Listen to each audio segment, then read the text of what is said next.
Okay, welcome family to our next professional development here, and it's going to be on a teacher's guide to classroom assessments. So it's going to cover a variety of different assessments, your basics, formative assessment, diagnostic assessment, and we'll get into some cool ones like a performance-based assessment, authentic assessments, and things like that. All right, so let's get right into it here. So here's the question I'm going to ask everybody. So, what is the overall purpose of an assessment, right? Why do we use assessments in our classroom and in our instructional practices?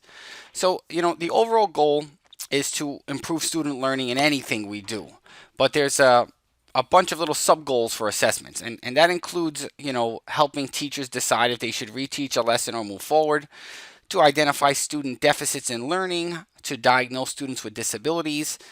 If you're using assessments appropriately, it can help you select what teaching strategy you think you should use. It helps students learn from mistakes and teachers to learn from mistakes because you want to always reflect back. And assessments can be used to guide and create a differentiated instruction. So this is just a little quick infographic here, right? So it's the overall goal is always to improve student learning, but you know, for example, if you're giving an assessment, you can look at this little image right here. It says, could help you evaluate whether or not students are learning to do math. You give them an assessment and you want to see what's going on. What are they learning from it? There's also an intrinsic motivation and payoff for studying very hard. Um, and assessments here can identify deficits in classroom and learning and things like that. So this is just a little infographic to summarize what we've done. Now, commonly found assessments in education. These are like our top ones here. So you have the formative assessment, which is used almost all the time in the classroom. We'll go over that. Summative assessment is like your chapter tests. Diagnostic tests are usually used in the beginning of the year, before maybe starting a new unit. Formal and informal assessments are just different ways of classifying. You can have group, individual. That classifies the way we give assessments. It's sort of a lot of it is a semantics here. Can be used for screening. You can have behavioral assessments, emotional assessments, performance-based. You can differentiate between criterion and norm reference. This is basically just all the terminology that surrounds assessment. So we're going to get into them. So here's an example, right? Formative assessment. What's a formative assessment? Thumbs up, thumbs down. Brainstorming. Summative assessment. Park test, midterms, finals. Diagnostic test. What's an example of that? Well, it's like a pre-course test. What's a formal test? A formal test is a standardized test, and an informal test would be like think, pair, share, or an exit ticket. Behavioral tests can be functional behavioral assessments. You can use rating scales, which are often used to evaluate professors, how are they doing. You have emotional assessments, which are like questionnaires and behavior checklists. Screening, okay, sometimes you want to screen students to like a response to intervention. Authentic assessments are like projects that are sort of career orientated. Performance based assessments where students have to do an application of a skill. And sometimes you want to you have a group assessment or an individual. An individual will be like a class just doing something, and maybe you want to assess a whole group, or students are working in groups together. Criterion reference tests are probably one of the most common ones used. Those are just tests created by the classroom teacher, and it's used to evaluate what the classroom teacher taught. We're going to talk about the golden rule of assessment, which is always to, test what you taught in the classroom. And norm reference test, that's a norm reference test. I can think of like standardized test again, maybe the Woodcock-Johnson evaluation, WISC, where you're comparing a student to their same grade level peers. So how did a sixth grade student do against sixth grade students all throughout the country? So general assessment tips for teachers. Okay, so if you're a teacher, here are some tips. Vary the types of assessments and techniques. You don't want to always give the same one. Include questions with high degree of cognitive rigor or demand. Okay, it shouldn't just be basic remembering questions. Align all assessments to curriculum and lessons. That's the golden rule. Use assessments to guide your instruction. Provide clear instructions on your assessments, and give students ample time to study and enough time to take the test. Now, here are some guidelines and integration tips for teachers to consider when using when using assessments in the classroom. Be sure to prepare your students. It's not, assessments aren't just about giving grades. It's if you look at this little thing, it means assessments are more important than grades, okay? Because it's used, like I said, to do a reteach. You want to look at, a classroom data set of their scores and reflect, look back. Did something go wrong? Did something go right? So you want to look at the big picture here. This is kind of like formative assessments. Teach then assess here. Should always be doing this. Teach then assess. Teach then assess. Teach it. Assessment should be integrated into the classroom, and it's a continuous process. Assessment. Everything begins and ends with assessment.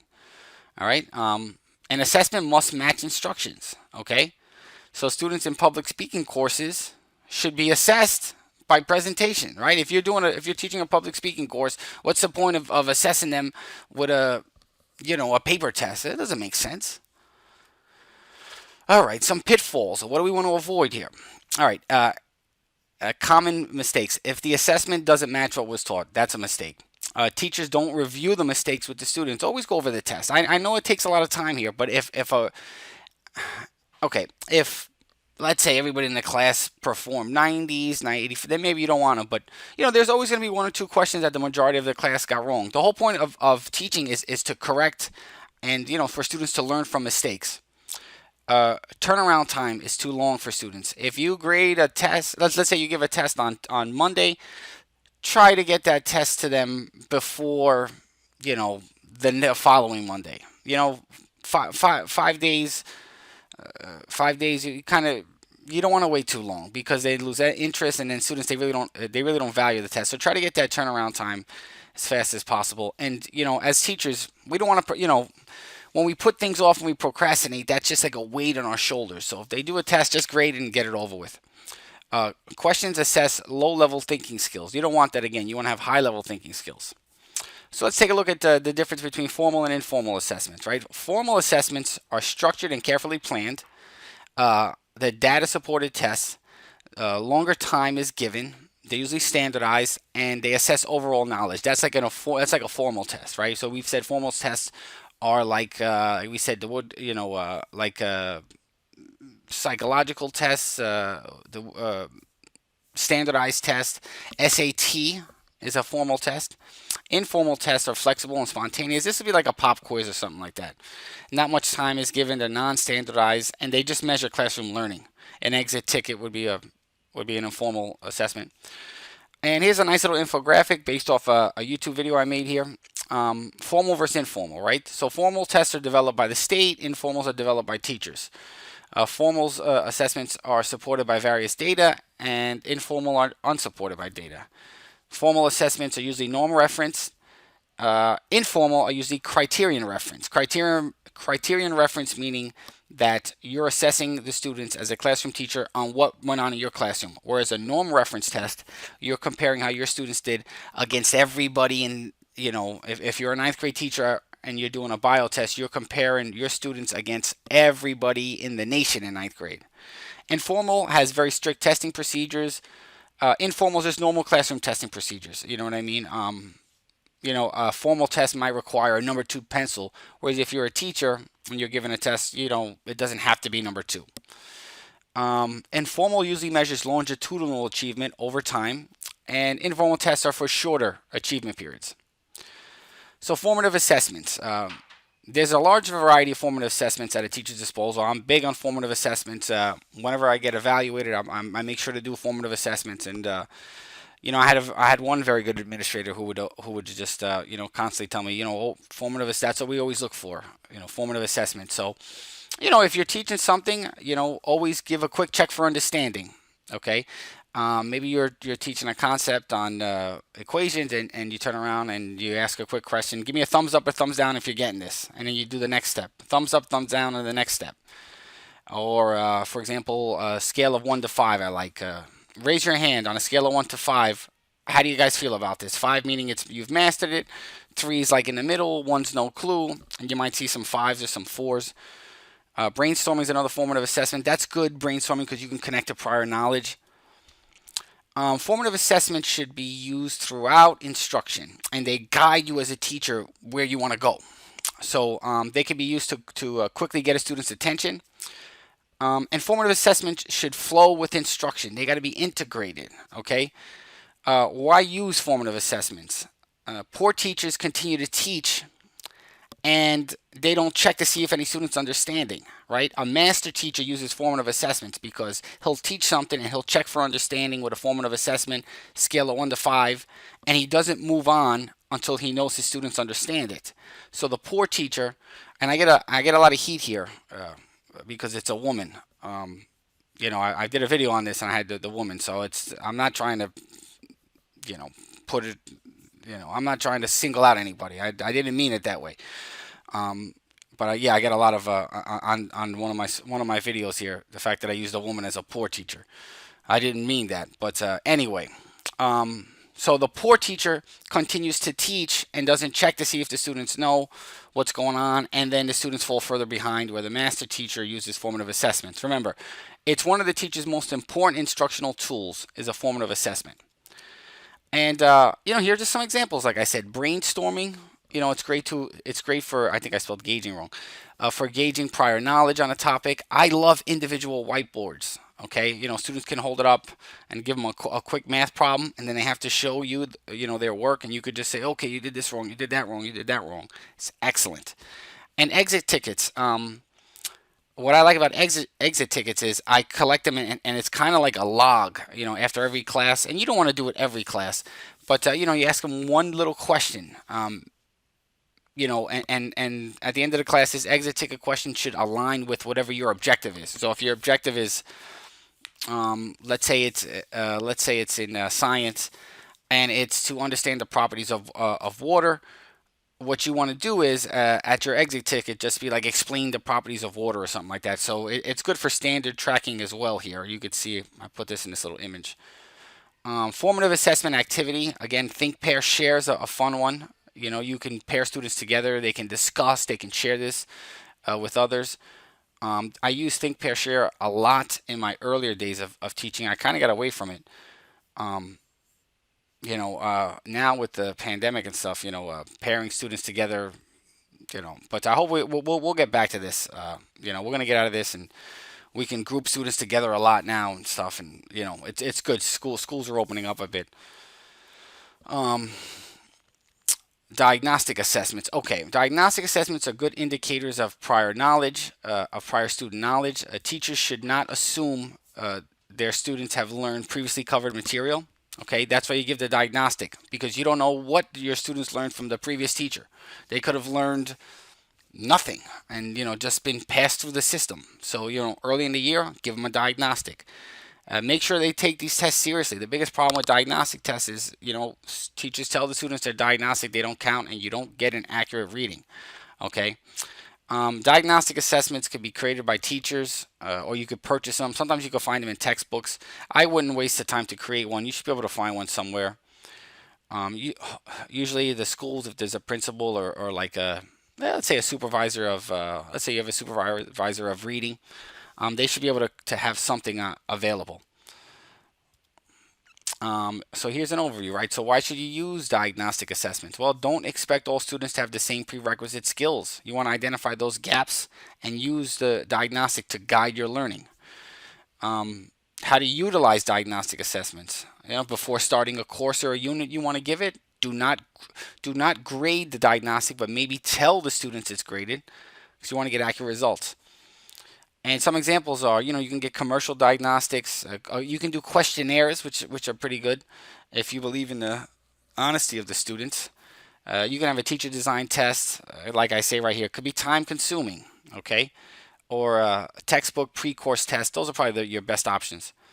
Summative assessments are used to evaluate a student's understanding and performance over a given period of time. So if you're working on a unit on Egypt, and a social studies unit on Egypt, your summative assessment is gonna, cover everything the students should learn in Egypt. Students should not be pushed through grade levels until they demonstrate mastery through these summative assessments. That's one of the problems now, I think, in school. We just push our students through. Because we know how harmful it is to fail students and leave them back, but you know, we, you know, they have to learn. We should not be pushing them forward unless they've mastered these summative assessments, because they just fall further behind and they don't learn anything. Okay. Be sure students are prepared. Lessons should align to upcoming summative assessments. And here are some examples of summative assessment: unit tests, projects, midterms, reports, all that stuff.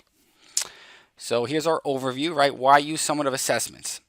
Students shouldn't be pushed through a grade. We have to know if they're learning something. Okay, these assessments are important. Okay, when to use summative assessments? At the end of units, courses. Some examples: portfolios are good. Earlier I said students are just being pushed through.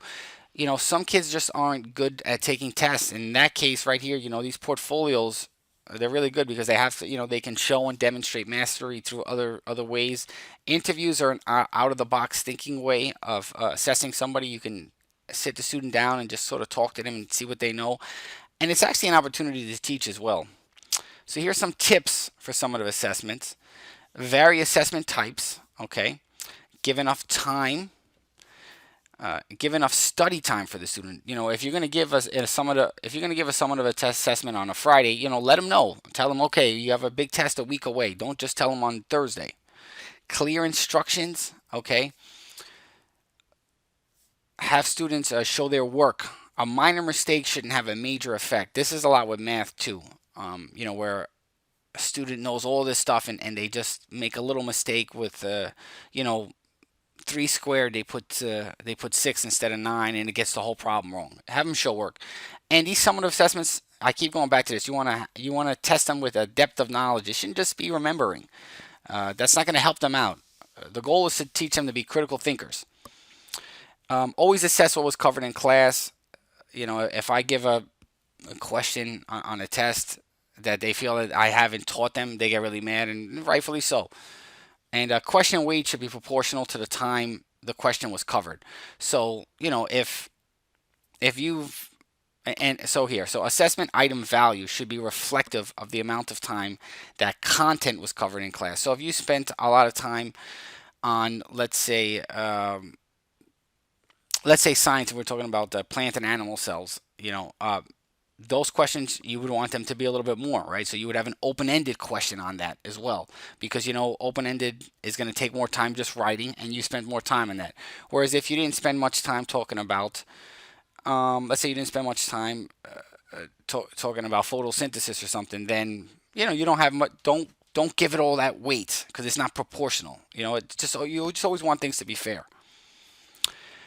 The debate on standardized testing. All right, so there's pros and cons with standardized testing. Some teachers hate it and they think it's terrible. I think it's effective for student. I think you get good data from standardized testing. I think a lot of teachers don't like it because they don't want to get the bad news. But the truth is, standardized tests are a good thing because you see how your students are matching up to everybody else. And it's sort of like a reality check. Yes, it's stressful. We don't like that, but again, we have to know what's being learned. So the good and the bad and the ugly. There are good and there's bad and there's ugly, right? The good thing is it gives a comparison. Standardized tests holds teachers accountable. Maybe unfairly because all schools are different and that might not be fair. It provides valuable data. And for the most part, these standardized tests are somewhat objective and fair. I've looked at them and, I've given I always do the SAT and I always look at those. Everybody gets the same questions. The bad part is, though, some teachers begin to just teach to the test, for the SAT. Maybe your student's having a bad day on the day of the standardized assessment and it could really ruin, could really ruin their scores and stuff like that. And the ugly is, it often leads to cheating. It's because, again, it's a lot of pressures. Teachers might, give some answers because, again, it's meant to hold teachers accountable, but it creates a lot of pressure. Schools nowadays are so worried about standardized tests, they're cutting from recess and eliminating fun courses. Everybody's getting double maths now. I understand we have to learn math, but, not everybody's going to be a mathematician. Not everybody's going to use that in life. There's, other things. That we need to, everybody has their own unique talents. So some standardized test taking strategies. Okay, you still, like I said, you don't want to teach the test, but you also got to prepare them. So first, read all answer choices, and this goes for students. Go back and always make sure the students go back and check answers if possible. Make sure they read all answer choices. Don't just select A, because sometimes it's and then B is a better choice. Use scratch paper. Write on the test. Be aware of the time left, the number of questions. If you don't know a question, always come back to it later. Eliminate the wrong answers. Cross them out. Make sure students get a good night rest. And the breakfast is really important. Teachers, bring you don't want to spend your money, but maybe you want to bring a bar or two for these students on the day of a standardized state test, and let them know these little standardized test taking strategies. Authentic assessments and career readiness. Assess your students in real life work situations. That's our goal, right? To prepare them for real life. Essays and class tests don't relate to the real world. Authentic assessments are the best way to determine, life achievement. So, if a student wants to be a mechanic, they need an authentic assessment working on a car, and their assessment should be okay. Change the oil or something like that.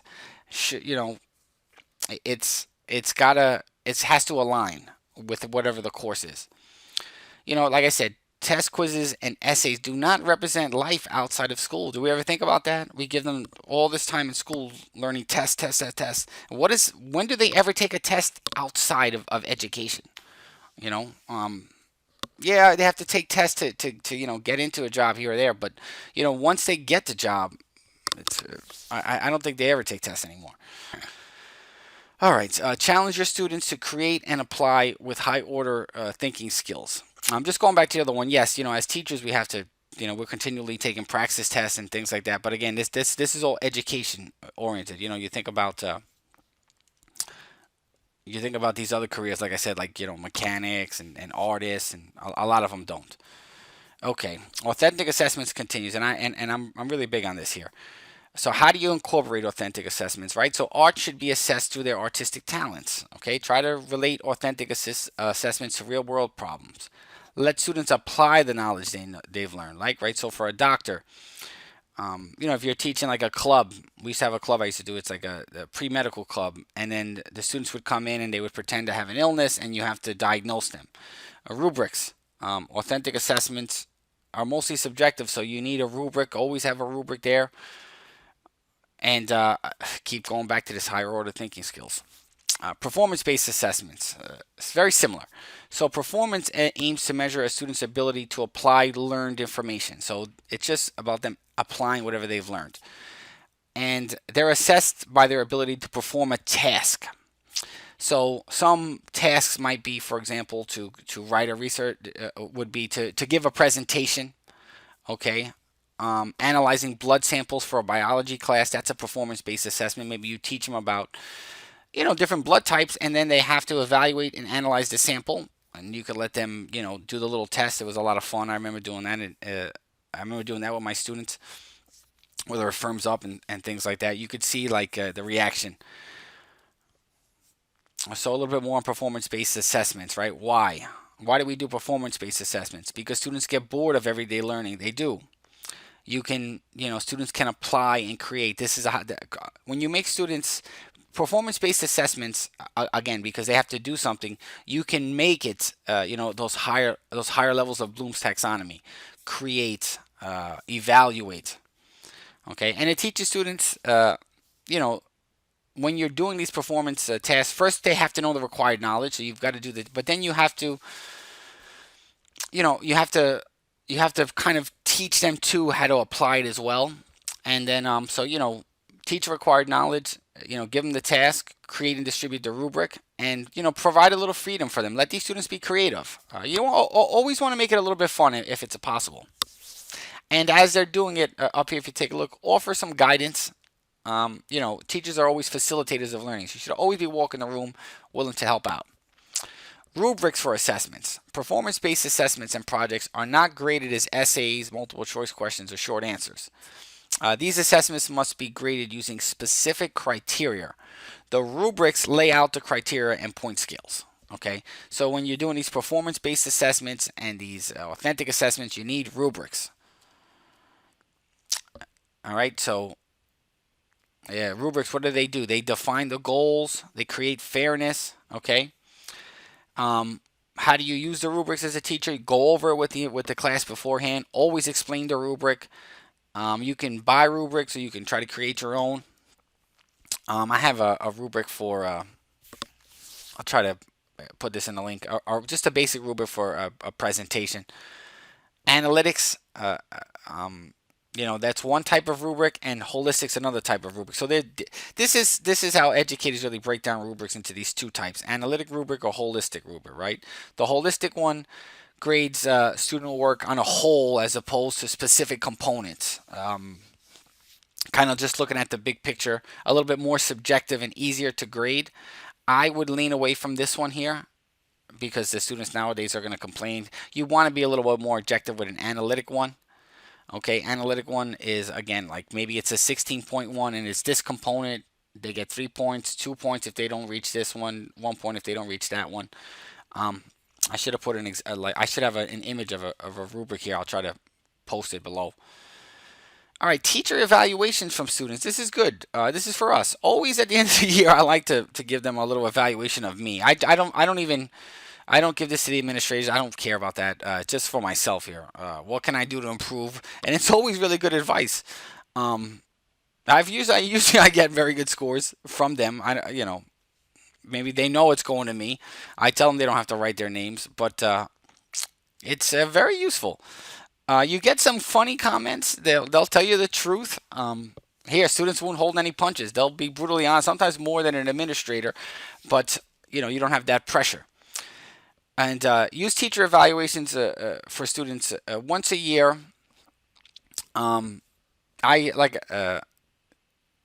I I always do it at, like I said, I always do it at the end, but you could do it maybe before a break or something like that. Ask when you have these two teacher evaluations from students. Ask open-ended questions. Like I said, you can give them like rate my ability on a scale of 1 to 5. I don't really like that. I kind of just like the open-ended question. What do you like? What don't you like? But these Likert scale ones, you can find them online. So, the best way for teacher evaluation from students is the best way to assess themselves, right? Do students have the right to evaluate their teachers? Yeah. I mean, it's not going on in your file. So, let them do it. Why use teacher evaluation, right? Like I said, students don't pull punches. And how to incorporate teacher self-evaluations into the course. Give it at the end of the year. Okay, keep it anonymous, I say. You can find examples on the internet. You can have focused questions too, like what was my best lesson, or something like that. Be ready for expletives. Yeah, sometimes they'll curse. It is what it is. Portfolio assessments. Okay, a big word in education now is grit, because it's become very popular in education. Portfolios measure student grit by assessing their ability to continually work towards a learning goal. I love portfolio assessments. Students have to organize the works themselves, and it's really not that tough to grade. You don't want to go, when you're grading this, you don't really want to go too much into detail. It'll take you forever. But portfolio tips: stay the course, be organized. Plan items. The students have to organize, like I said, but you also got to organize it as well, where you know what's going in there. You always got to have worksheets available and things like that. Parents love to see their own students' portfolios, and I usually give them to the parents at the end of the year. When I used to work in Newark Public Schools, I would give it. They'd have a nice portfolio of all their work. I'd give it to the kids, or usually if it's like the end of the year, and I'd have like an IEP meeting, or we'd have like we start with like a back to school, and then we have like an ending. I'd kind of like you have the back to school in the beginning, and in Newark at the school I used to work at, we'd have like a goodbye thing, and the parents would come in, so it was always nice. Continuing with portfolio assessments, I think it's great for special ed.